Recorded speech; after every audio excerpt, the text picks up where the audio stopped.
Well, this means a lot. I mean, this is our creation story. This means our identity, our landmarks here. Once they start destroying our landmarks, then we cease to exist as a people, as a nation. And here comes the Rangers right here.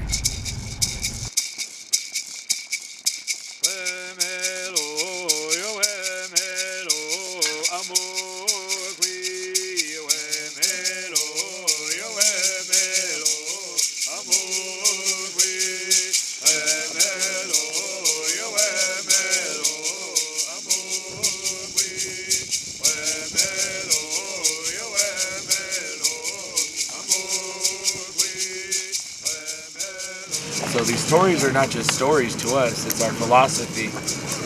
And they're shown to us right here on these mountains, you know. You start altering all this stuff, you're erasing those stories from existence.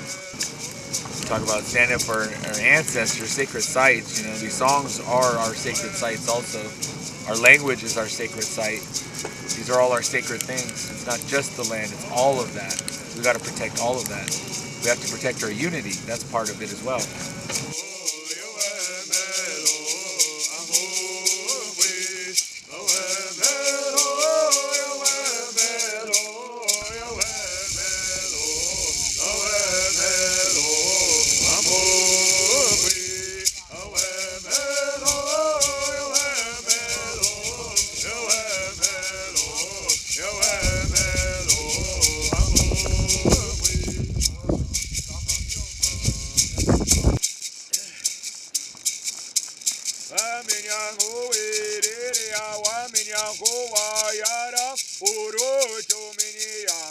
Oro